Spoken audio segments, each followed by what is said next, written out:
ও জমিন শোনো শোনো, আমার এই কালামুল্লাহ শরীফ এক পারা নয়, দু পারা নয়, তিন পারা নয়, চার পারা নয়, 30 পারা কালামুল্লাহ শরীফ। ও জমিন তোমাদের উপর রাখা হবে। ওই সময় জমিন জবাব দিয়েছিলেন, মা খাকি জবাব দিয়েছিল, আল্লাহ পাক আল্লাহ তাআলা আমি জমিন টুকরা টুকরা হয়ে যাব, এই কোরআন শরীফের ভার আমি রাখতে পারবো না।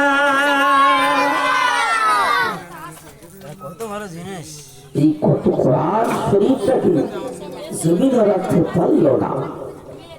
শেষ পর্যন্ত আল্লাহ পাক বললেন এই কোরআন শরীফটাকে আমার নবীর উপরে রাখা হলো, জোরে বলুন সুবহানাল্লাহ। সেই কোরআন নবী নেওয়ার পরে উম্মতি মুহাম্মাদের কাছে কোরআন শরীফটা ঘরে ঘরে পৌঁছে দিয়েছে, জোরে বলুন সুবহানাল্লাহ। উম্মতি মুহাম্মাদি কোরআন শরীফ পড়তে জানে না। বাপ মারা গেলে, মা মারা গেলে, বেটা মারা গেলে ওই সময় কান্না রোল হয়ে যায়। আমার পিতা চলে গেল, আমার মাতা চলে গেল, আমার সন্তান চলে গেল, আমার জামাতা চলে গেল, হাউ হাউ করে কাঁদতে থাকে। ওই সময় কোরআনের পরিভাষায় কোরআন শরীফ লাইনে যায়, এ বান্দা কেঁদো না, কেঁদো না, কেঁদো না, তোমার মায়ের জন্য, তোমার বাপের জন্য একবার কোরআন শরীফ তেলাওয়াত করো, সূরা ইয়াসিন শরীফ তেলাওয়াত করো, সূরা হামাম শরীফ তেলাওয়াত করো, সূরা বাকারা তেলাওয়াত করো। এর বিনিময়ে তোমার বাপের কবরে আত্মাকে শান্তি পেয়ে যাবে।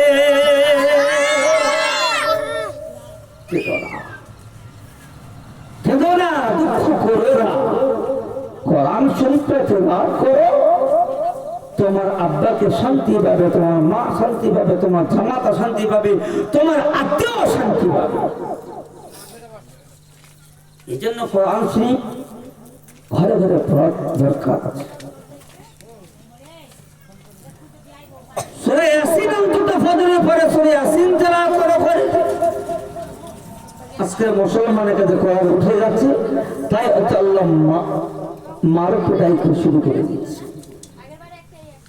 ও মুসলমানেরা, আল্লাহ পাকের বান্দারা, ও আল্লাহর বান্দিরা, আল্লাহ পাক কালামুল্লাহ শরীফে আল্লাহ পাক পরিভাষায় জানিয়ে দিল, এ আমার উম্মত উম্মতানিরা, মাহ রমজান মাস, মাহ রজব মাস, মাহ শাবান মাস যখন এসে যায়, তোমাদের মন উৎফুল্ল হয়ে যায়, তোমাদের ভিতরে আনন্দিত হয়ে যায়। তোমরা কোরআন শরীফের সঙ্গে আলোচনা করো। বছরে আপনার 2-4টি রাত দেওয়া হয়, আপনার লাইলাতুল কদর রাত, লাইলাতুল বরাতের রাত, ঈদুল জুহা রাত, ঈদুল ফিতর রাত। এই 4টি রাতে তোমরা বেশি বেশি করে আল্লাহ পাকের ইবাদত করো, আর বেশি বেশি কোরআন তেলাওয়াত করো। এই কোরআন শরীফ আল্লাহ পাক আল্লাহ তাআলা তোমার সঙ্গের সাথী বানাবে। কোরআনের সাথে আলোচনা করো।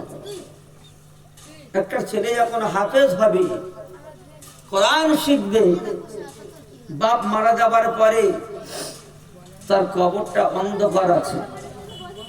ছেলে যখন আলিফ বা সা সা জিম হা পড়লো, একটা হরফে 10টি নেকি আছে, সঙ্গে সঙ্গে ওই কবরটাকে ওই হরফে সিলা করে তার বাপের কবরটাকে আলোময় আলো হয়ে যাবে। জোরে বলুন সুবহানাল্লাহ।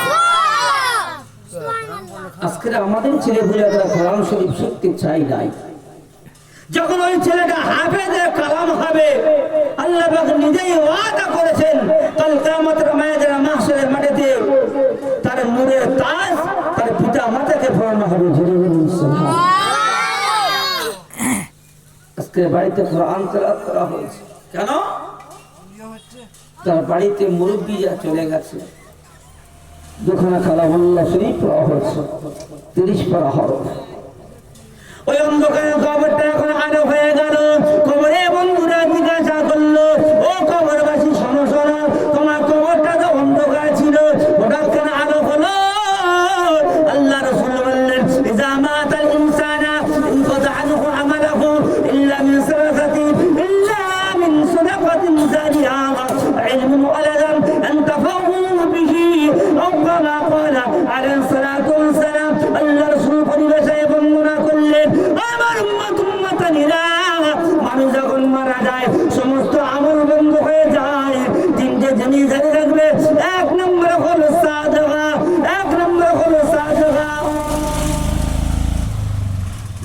বেশি করে শ্রদ্ধা করো, দান করো। সরকার বিনিময় ওই ব্যক্তির কবরটা আলোময় আলো হয়ে যাবে, ছেড়ে হলো। আর ইলমিন ওয়ালাদান সালিহা, নেক সন্তানকে কোরআন শিক্ষা দাও, আলেম শিক্ষা দাও, হাফেজ শিক্ষা দাও, দিলে কি হবে? তার পিতা মাতা অন্ধকার কবরটাকে আলোময় আলো হয়ে যাবে। সুবহানাল্লাহ। কোরআন আমাদের ছেলে মেয়েদের ভিতরে আনতে হবে না? হবে না? আমাদের বাচ্চাদের কোরআনটা শিক্ষা দিতে হবে। আল্লাহ বাবার সময় আল্লাহ রাসূল যখন কোরআন শরীফ দেওয়ার পরে উম্মতি মুহাম্মাদের উপরে দিয়ে গেল, ও উম্মতি মুহাম্মাদিরা, তোমাদের কতটা দায়িত্ব আছে। সূরা ইয়াসিন ফজর নামাজে পড়ে সূরা ইয়াসিন শরীফ তেলাওয়াত করো। ওই সময় তোমাদের দিকে চিন্তা করতে হবে না। তুমি যার জন্য বিদেশে চলে যাও, ওই সময় সূরা ইয়াসিন তেলাওয়াত করে তুমি কাজে চলে যাও। আল্লাহ পাক আল্লাহ তাআলা তোমার এই ইয়াসিন পড়া করে আল্লাহ পাক নেকিতে ভরপুর করে দেবে। নেকি আল্লাহ দান করবে। সূরা ইয়াসিন তেলাওয়াত করো, কাজে বাইরে চলে যাও। আমরা তো কোরআন শরীফকে ধারে বারে যাই নাই। যে ব্যক্তি কোরআন শরীফ পড়লো সেই ব্যক্তি নেকি পেল, যে ব্যক্তি কোরআন শরীফ শিখে শুনলো সেই ব্যক্তি নেকি পেল। তাহলে আমি কোরআন শরীফ পড়তে পারি না, আমি কোরআন শরীফ যে পড়নাওয়ালা তার পাশে বসে বসে কোরআন শরীফ শুনলাম, ওই সময় ব্যক্তিকে আল্লাহ পাক রব্বুল আলামিন নিজে ওয়াদা করলেন ওই ব্যক্তির জন্য 10টা করে নেকি আমলনামায় লেখা হয়।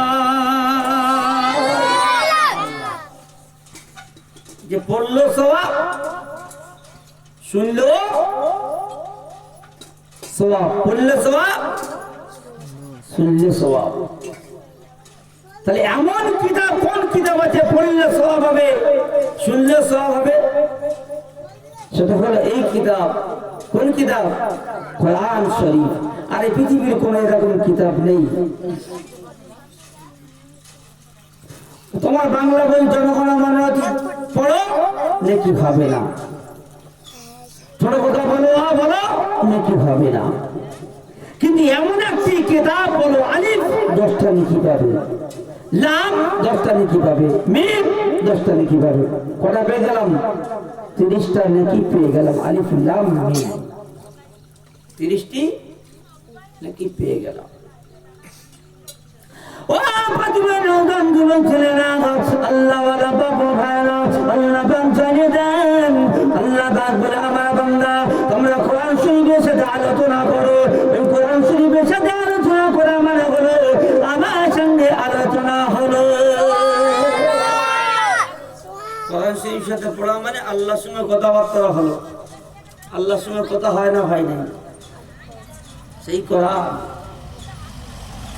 মরে যাওয়ার পরে আমাদের সঙ্গে সাথী হয়ে যাবে, দুনিয়াতে সাথী হয়ে যাবে।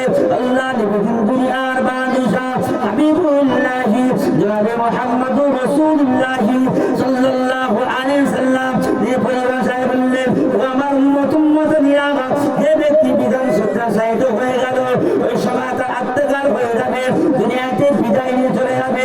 ওই সময় তুমি সূরা ইয়াসিনটা নিয়ে তুমি ওই ব্যক্তির মেলে চলে গিয়ে সূরা ইয়াসিন শরীফ প্রার্থনা করো, ইয়াসিন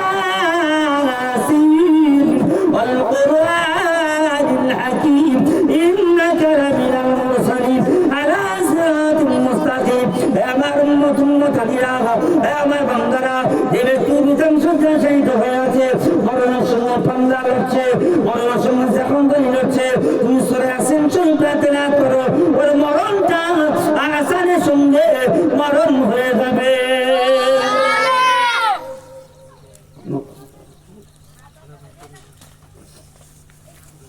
সেই মরণ এই কালামুল্লাহ শরীফ বসিয়ে দেওয়া হয়।